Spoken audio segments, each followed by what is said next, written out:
Hello दगड़ियों, good morning, welcome to my new blog. नई blog में आप सभी का स्वागत है। और एलमी किचन में हूँ दगड़ियों। ये देखिए यहाँ पे रंजना देवी पोहा बनाती हुई। जीप खा बहुत स्वाद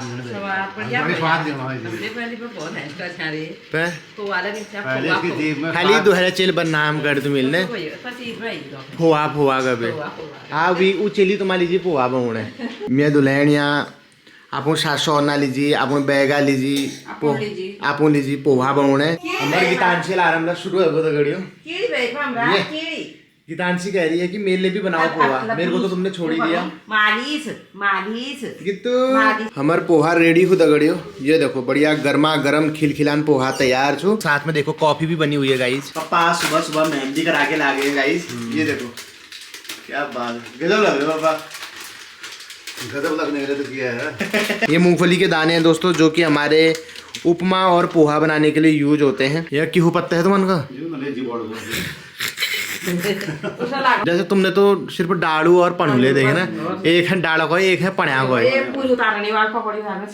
छन्नी को ना झांझर को झांझर को छन्नी तुला धड़ा पे छन्नी वाले के है आप। छन्नी बहुत छोटी वाली होती है तो घर में करते हैं ना ये वाली।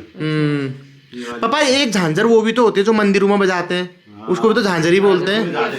हाँ, जैसे हिंदी में होते हैं ना समानार्थी शब्द, ठीक है, वैसे ही पहाड़ी में भी होते हैं। तो झांझर एक वाला भी होता है जिससे पूरियां निकाली जाती है, जो बड़ी छन्नी होती है छेद वाली। और एक झांझर होता है, आपने देखा होगा मंदिरों की परिक्रमा करते समय ढोल नगाड़े भुकर के साथ साथ एक छन वाला भी बजता है, या शादियों में भी बजता है। हाँ, मिजूरे का बड़ा भाई हुआ झांझर, ठीक है। तो ये याद रखना, समूहों में आ सकता है। इसको बोलते हैं स्पैचुला। हाँ, नहीं आए यार। कौन है ये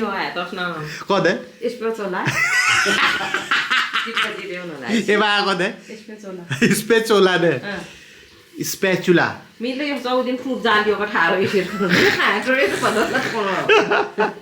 तुम डर लग गयो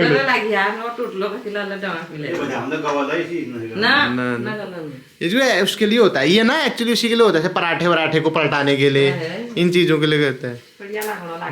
स्पैचुला को स्पैचुला स्पैचुला ने स्पैचुला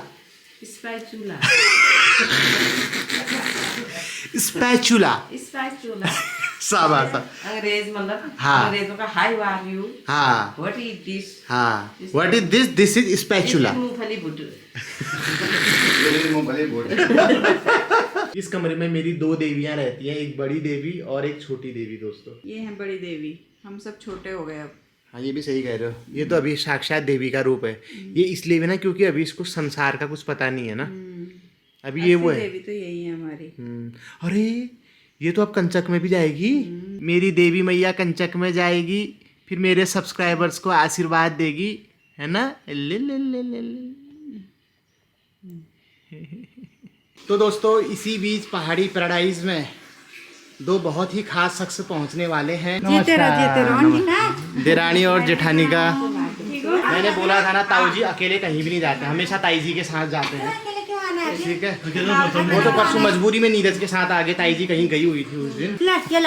खिला रहा है ताई जी, कब खिलाने उन्हें बेरे के इनके लुने दगड़े। देखो यार हमारी ताई जी कितनी अच्छी है, एक तो व्रत वाले दिन आती है, दूसरा यहाँ पे खाना भी बना रही है गाइस। ये देखो ऐसी ताई जी भी हर किसी की नहीं होती है। और ताऊ जी तो इतने भोले भाले हैं दगड़ियों, कभी भी ताई जी को कभी मना नहीं करती दौड़ जाने के लिए, अपना भी पीछे से लग जाते हैं। देवरानी भात चढ़ा रही है और जेठानी भट्टे की चुड़कानी बना रही है गाइस। कैसा लग रहा है मम्मी आज? अच्छा लग रहा है। तो दोस्तों दो देरानी जेठानियों ने मिलके दो भाइयों के लिए खाना बना दिया और चुपचाप आज दोनों भाई यहाँ पे साथ में लंच करते हुए। ताऊ जी कैसा हो रहा है खाना? 10 में से कितने नंबर? 10 में से 9 नंबर। 1 नंबर कहाँ काट दिया आपने? 1 नंबर ताई जी ने हाथ लगाया था इसलिए। खाना कैसा हो रहा है? मैं बहुत बढ़िया। मैं कहा 10 में से कितने नंबर? 9 नंबर। मैंने कहा 1 नंबर कहाँ काटा? वो ताई जी ने हाथ लगा दिया था ना। आज हमने भट्टे की चुड़कानी बना रखी है, ठीक है, साथ में तोरिया की सब्जी है और सलाद भी कटा हुआ है, रोटी भी है, ठीक है, भात भी है गाइस। और इधर देखिए ये आलू मूली की थिचवानी है। ताई जी ताऊ जी लोग यहाँ पे विदा हो रहे हैं, उनके लिए रैपिडो के थ्रू ई रिक्शा बुक करा दिया है। हमारा ई रिक्शा आ चुका है दोस्तों। बाय। तो दोनों बरब्योली चले गए हैं गाइस। भलिका जाया हाँ, हमारे चल का भलिका दे रिया हाँ, जाओ जाओ, चलो चलो चलो चलो। तो दोस्तों रंजना की मालिश के लिए स्पा सेंटर रेडी हो चुका है। ये आप देख सकते हैं, चादर के ऊपर चादर बिछा दी गई है, ठीक है, क्योंकि मालिश करते समय जो हमारी असली चादर है वो ख़राब हो जाएगी, इसलिए मालिश वाली चादर बिछाई जाती है ताकि जो तेल के दाग वाग हैं इसमें पड़े। पापा टाइम पास करने के लिए करेले छिलते हुए शाम की सब्जी की तैयारी हो रही है और मम्मी यहाँ पे बादाम छिल रही है गाइज। तो दगड़ियों, जिंदगी में तुमिल कबे न कबे, चाहे वो नानछनान हो या जवानी के दिनों में हो या फिर हाल फिलहाल में हो, सरदारों के बारे में एक किस्सा ज़रूर सुना होगा कि सरदार जी का दिमाग 12 बजे पगला जाता है, ठीक है। उनसे 12 बजे ये कभी मत पूछो कि सरदार जी कितना बजा है ना, क्योंकि उसमें सरदार जी गुस्सा हो जाते हैं, चिढ़ जाते हैं, मारने के लिए आ जाते हैं। सुना है आपने? मैंने तो अपने बचपन के दिनों में ये खूब सुना था कि सरदार जी लोगों से ऐसा नहीं बोलना चाहिए कि सरदार जी 12 बज गए या सरदार जी कितने बज रहे हैं। करेज नाम की एक किताब है, ओशो के द्वारा संकलित है वो, तो वो अपने प्रवचन के दौरान ही इस किस्से का जिक्र करते हैं कि पंजाबी से बोलते हैं कि what is the time because if it happens to be 12 you will be beaten and if you can escape alive it will just a miracle.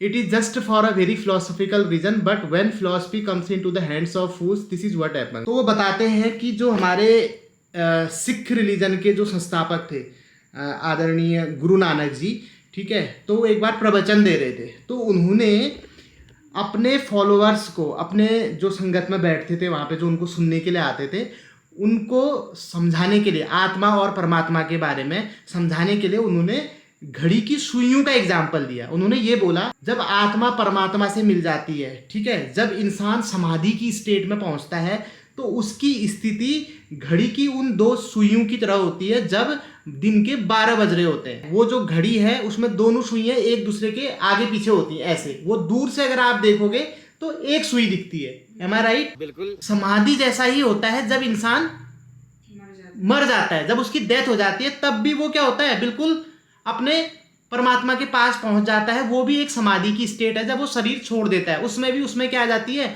Oneness आ जाती है, डुअलिटी नहीं रहती है, वननेस हो जाती है, मतलब आत्मा परमात्मा एक हो जाते हैं। तो वो समाधि की स्टेट में भी होता है और डेथ की स्टेट में भी होता है। तो कुछ लोगों ने उसका गलत अर्थ ले लिया। उन्होंने नानक जी का जो प्रवचन था वो कुछ अलग तरीके से इंटरप्रेट कर दिया कि भैया ये जो 12 बजे वाला टाइम है ये अशुभ है, ये हमारे धर्म में मरने का, सैडनेस का, है ना, गम का, दुख का प्रतीक है, ठीक है।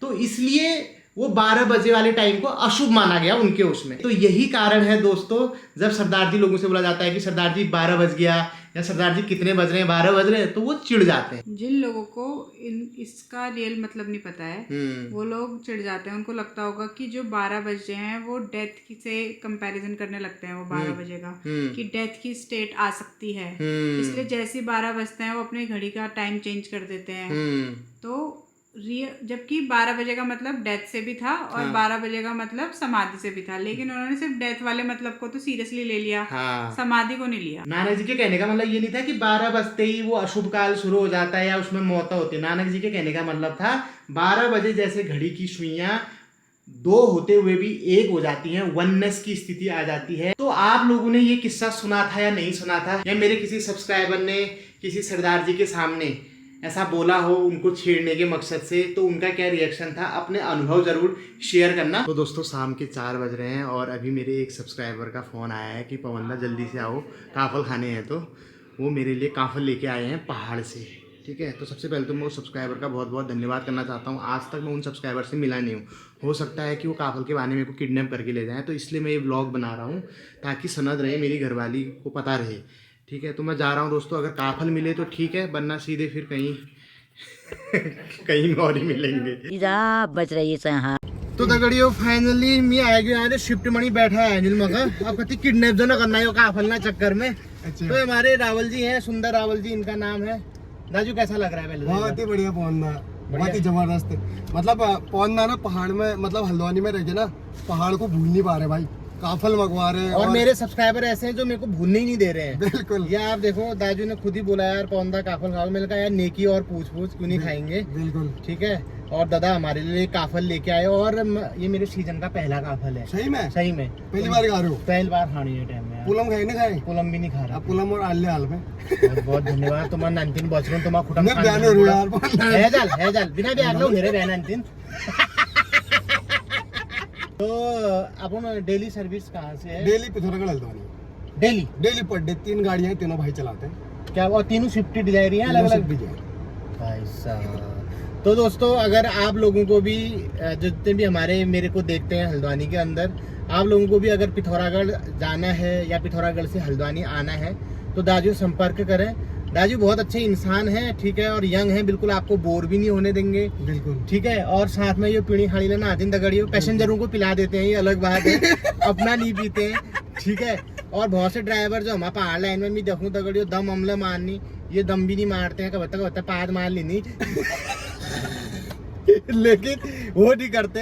तो बहुत ही, और साथ में आपको अपनी सवारियों को जो दिल्ली हल्द्वानी से कई सालों के बाद पहाड़ में जा रहे हैं, अपने गांव की तरफ जा रहे हैं, तो उनको काफल भी खिलाते हैं, बिल्कुल ठीक है। मतलब पहाड़ का जो भी नए सीजन का आता है, हम लोग जिसका भी अगर आता है हम ले आते हैं बढ़िया तरीके से। अगर धिनाल पहले लियो नहीं लेने क्योंकि पिथौरागढ़ पे हाँ। उन्हें पूछ जाए तो दाजू संपर्क करना। दाजू अगर मान लो कोई हमारा सब्सक्राइबर जी। हल्द्वानी से पिथौरागढ़ जाना चाहता है, बिल्कुल। ठीक है, आपकी स्विफ्ट को बुक कराना चाहता है या पैसेंजर सवारी में जाना चाहता है, तो आपका नंबर क्या है, वो नंबर बता दो। मेरा नंबर 9536997617 है और बड़े भाई का नंबर 9536428277।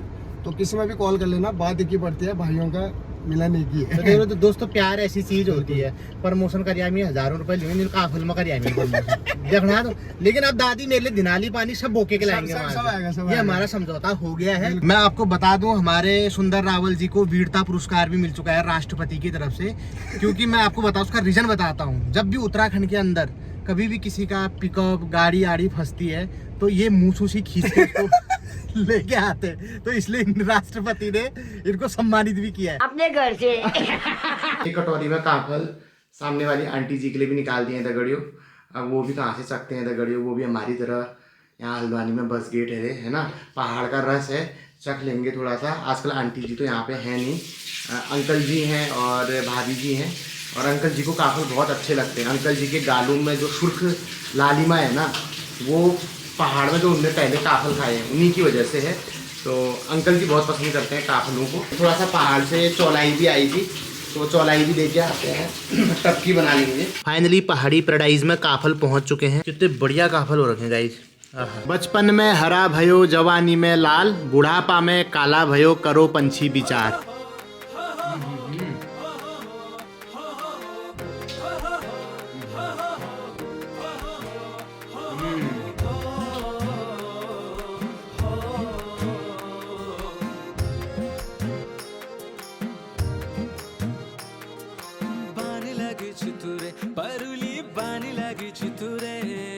बानी लगी चितुरे परुली बानी लगी चितुरे